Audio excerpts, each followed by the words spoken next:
Sa bawat pusong nagmahal, may kwentong hindi pinili ng tadhana pero pinili ng damdamin. Dito sa ating channel, bibigyang buhay natin ang mga bawal pero tapat na pag-ibig. Filipino Romance. At ito ang mundo ng mga lihim na pagmamahalan, tapat na damdamin, at kwentong hindi mo malilimutan. Please huwag kalimutan mag-subscribe, mag-like, mag-comments, o di kaya share ang aking YouTube channel para sa iba't ibang kwento ng pag-ibig. Salamat. Kabanata 12. Init at Bagyo. Tagpuan.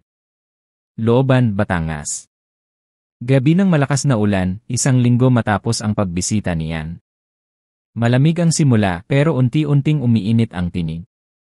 Kapag ang ulan ay bumuhos, may mga damdaming bumabalik. At sa malamig na gabi, ang katawan minsan ay hindi marunong tumanggi. Sa bahay ni Samantha. 10:00 ng gabi. Kumakalog ang bubong sa lakas ng ulan. Walang kuryente. Nasa loob si Samantha, hawak ang kandila habang iniinda ang lamig. Nasa 6 na buwan na ang kanyang tiyan. Ang bawat tunog ng kulog ay parang nagpaparamdam ng pangungulila. Hanggang sa may kumatok. Knock knock. Pagbukas niya ng pinto. Si Ian. Basang-basa. May dalang mainit na lugaw at kumot. Ian, hingal. Nakita kong patay ang ilaw nyo. Baka kailangan mo ng kasama. Baka kailangan mo ng init. Hindi siya makapagsalita.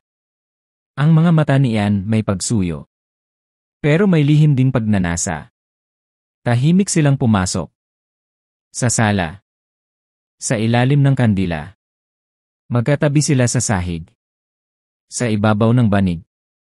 Si Samantha. Naka-jacket at may kumot. Si Ian, tinutuyo ang sarili gamit ang lumang tuwalya. Ian. Sam, ilang gabi na kitang iniisip.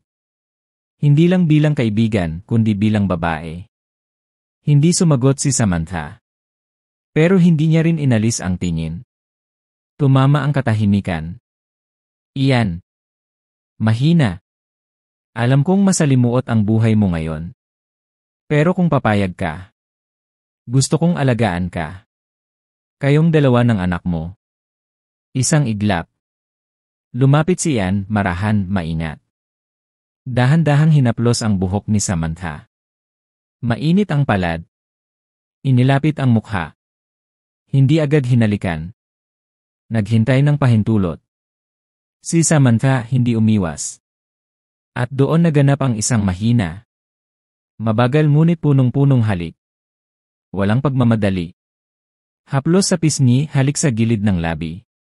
Patungo sa leg. Ang kanyang kamay humawak sa dibdib ni Ian, ramdam ang tibok ng puso nito. Mabilis, totoo. Pero, Samantha. Biglang umatras. Huminga ng malalim. Ian, hindi ako sigurado. Tumigil si Ian. Tiningnan siya ng may respeto.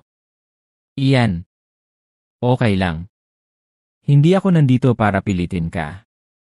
Nandito lang ako kapag handa ka. Sa gabi ring iyon, natulog sila sa magkahiwalay na banig. Pero magkadikit ang mga palad sa gitna. Walang salitang binitiwan bago matulog. Pero ang katawan ni Samantha, sa kabila ng ulan, ay hindi na ganoon kalamig. Banayad. May pagtitimpi.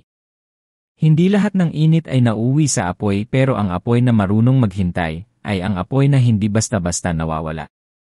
Kung naramdaman mo ang tensyon at pagnanasa pero may pagpigil, ay comment kung sa tingin mo handa na ba si Samantha kay Ian. I like ang video kung kinilig ka sa bawat haplos. At mag-subscribe para sa Kabanata 13. Lihim ng mga bisig. Kung saan ang tukso ay muling babalik at ang puso'y muling susubok magmahal.